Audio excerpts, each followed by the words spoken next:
اعوذ باللہ من الشیطان الرجیم بسم اللہ الرحمن الرحیم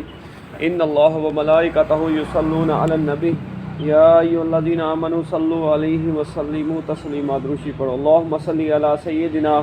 و مولانا محمد وعلی آل سیدنا و مولانا محمد وبارک وسلم علیہ. الصلاۃ والسلام علیک یا سیدی یا رسول اللہ وعلی آلک واصحابک یا سیدی یا حبیب اللہ. الصلاۃ والسلام علیک یا سیدی یا رحمۃ للعالمین وعلی آلک واصحابک یا سیدی یا خاتم النبیین. اللہ تبارک و تعالیٰ قرآن مجید فرقان حمید میں ارشاد فرماتا ہے، جس کا ترجمہ ہے کہ جو لوگ اللہ تعالیٰ کے احکامات کی مخالفت کرتے ہیں وہ اس امر سے ڈریں کہ انہیں فتنہ یا دردناک عذاب پہنچے. حضور نبی کریم صلی اللہ تعالیٰ علیہ وآلہ وسلم ایک جوان کے پاس تشریف لائے جو نزاع کے عالم میں تھا. آپ نے فرمایا، اپنے آپ کو کس عالم میں پاتے ہو؟ عرض کیا، یا رسول اللہ صلی اللہ علیہ وسلم، میں اللہ کی رحمت کا امیدوار ہوں اور اپنے گناہوں سے خوف زدہ ہوں. حضور نبی کریم صلی اللہ علیہ وآلہ وسلم نے یہ سن کر فرمایا کہ کسی بندے کے دل میں ایسی دو باتیں جمع نہیں ہوتی مگر اللہ تعالیٰ اس بندے کی امید پوری کر دیتا ہے اور گناہوں کے خوف سے اسے بے نیاز کر دیتا ہے. وہب بن ورد سے مروی ہے کہ حضرت عیسیٰ علیہ السلام فرمایا کرتے تھے کہ جنت کی محبت اور جہنم کا خوف مصیبت کے وقت صبر دیتا ہے، اور یہ دو چیزیں دنیاوی لذتوں، خواہشات اور نافرمانیوں سے دور کر دیتی ہے. اللہ تبارک و تعالیٰ کا جو خوف ہے، جس بندے کے دل میں اللہ کا خوف ہوگا وہ بندہ جو ہے وہ کامیاب ہو جائے گا. اور خوف کا مطلب یہ ہے کہ اس کی وجہ، اللہ کے خوف کی وجہ سے وہ گناہوں کو ترک کر دے. حضرت حسن رضی اللہ تعالیٰ عنہ کا قول ہے، باخدا تم سے پہلے ایسے لوگ ہو گزرے ہیں جو گناہوں کو اتنا عظیم سمجھتے تھے کہ وہ بے حساب و کتاب سونے چاندی کی بخششوں کو بھی اپنے ایک گناہ سے نجات کا ذریعہ نہیں سمجھتے تھے. نبی کریم صلی اللہ تعالیٰ علیہ وآلہ وسلم نے فرمایا کہ جو کچھ میں سنتا ہوں کیا تم سنتے ہو؟ آسمان چرچراتا ہے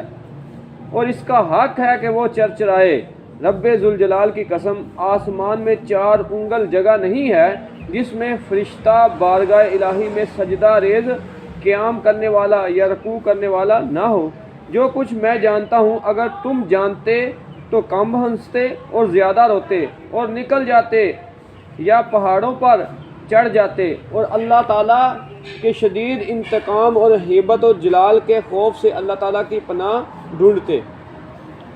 اس حدیث پاک میں زیادہ ہنسنے سے بھی منع کیا گیا ہے اور اس بات پر زور دیا گیا ہے کہ تم اللہ تبارک و تعالیٰ کے جو اللہ تعالیٰ کے ہاں جو بندہ گناہ گار کے لیے عذاب تیار ہے، یہ جو اللہ تبارک و تعالیٰ کے ہاں جزا و سزا کا معاملہ ہے. نبی پاک صلی اللہ علیہ وسلم نے فرمایا کہ جو کچھ اللہ تعالیٰ نے مجھے دکھایا ہے، جو میں جانتا ہوں، اگر تم جانتے تو ہنستے کم، زیادہ روتے، ہر وقت اللہ تعالیٰ کے خوف میں لگے رہتے، اللہ تعالیٰ کا خوف تمہارے اوپر رہتا اور ایسا کرتے کہ دنیا کو چھوڑ کے، دنیا کے معاملات کو چھوڑ کے پہاڑوں پر نکل جاتے. حدیث پاک میں ہے کہ اگر مومن اللہ تعالیٰ کے تیار کردہ تمام عذابوں کو جانتا تو کبھی بھی جہنم سے بے خوف نہ ہوتا. اللہ تعالیٰ فرماتا ہے، اور اپنے قریبی رشتہ داروں کو دھڑاؤ. اور آپ صلی اللہ علیہ وسلم کھڑے ہو گئے اور فرمایا، اے گروہ قریش، اللہ تعالیٰ سے اپنے نفسوں کو خرید لو. میں تمہیں اللہ تعالیٰ کے معاملات میں کسی چیز سے بے پرواہ نہیں کروں گا. اے بنی عبد مناف، حضور صلی اللہ علیہ وسلم کے رشتہ دار، میں تمہیں احکامات خداوندی میں کسی چیز سے بے پرواہ نہیں کروں گا. اے عباس، رسول اللہ صلی اللہ علیہ وسلم کے چچا، میں آپ کو اللہ تعالیٰ کے عذاب سے کسی چیز سے بے پرواہ نہیں کروں گا. اے صفیہ، رسول خدا صلی اللہ علیہ وسلم کی پھوپھی، میں تم کو اللہ کے سامنے کسی چیز سے بے پرواہ نہیں کروں گا. اے فاطمہ، حضور صلی اللہ علیہ وسلم کی بیٹی میرے مال سے جو چاہے مانگ لو مگر میں اللہ کے سامنے تمہیں کسی چیز سے بے پرواہ نہیں کروں گا۔ اس حدیث پاک میں نبی کریم صلی اللہ علیہ وسلم کو جب اللہ تبارک و تعالیٰ کی طرف سے حکم آیا کہ اپنے رشتہ داروں کو ڈراؤ، اللہ تعالیٰ نے جب حکم دیا تو آپ صلی اللہ علیہ وسلم نے اپنے رشتہ داروں کو اکٹھا کیا، ان کا نام لے لے کر ان کو ڈرایا اور کہا کہ تم اللہ تبارک و تعالیٰ کے احکامات میں عمل کرو، اللہ تعالیٰ کے دیے ہوئے احکامات کے مطابق اپنی زندگی گزارو، بے شک وہ ہر چیز کا حساب لے گا، وہ ہر چیز کا حساب لے گا۔ تو جب رسول خدا صلی اللہ علیہ وسلم نے اپنے گھر والوں کو ڈرایا اور ان کو خدا کے احکامات کو بتایا تو انہوں نے اسی کے مطابق زندگی کو بسر کیا، تو اسی لیے آج ان کا جو وہ کامیاب ہو گئے، اور ہمیں انہی کے نقش قدم پر چلنا ہے، ہمیں اللہ اور اس کے رسول صلی اللہ علیہ وسلم کے احکامات کے مطابق زندگی گزارنی ہے تو ہم کامیاب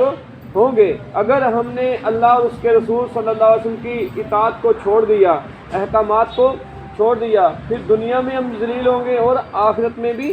ذلیل ہوں گے۔ حضرت عمر فاروق رضی اللہ تعالیٰ عنہ کو جب نیزہ سے زخمی کر دیا گیا اور ان کی وفات کا وقت قریب آیا تو انہوں نے اپنے بیٹے سے کہا، بیٹے میرا چہرہ زمین پر رکھ دو، افسوس اور شدید افسوس اگر اللہ نے مجھ پر رحم نہ فرمایا۔ حضرت ابن عباس رضی اللہ تعالیٰ عنہما نے کہا، اے امیر المومنین آپ کو کس چیز کا خوف ہے؟ اللہ تعالیٰ نے آپ کے ہاتھ سے تو فتوحات کرائیں، شہر آباد کروائے۔ انہوں نے کہا، میں اس بات کو پسند کرتا ہوں کہ مجھے برابر ہی چھوڑ دیا جائے، یعنی نہ نقصان نہ نفع۔ یہ وہ شخصیت ہیں جن کے بارے میں نبی پاک صلی اللہ تعالیٰ علیہ وسلم نے فرمایا کہ ستاروں جتنی اگر کسی کی نیکیاں ہیں وہ سیدنا فاروق اعظم رضی اللہ تعالیٰ عنہ کی ذات ہے۔ یہ وہ ذات ہے جن کے دور میں اسلام سب سے زیادہ پھیلا، سب سے زیادہ پھیلا۔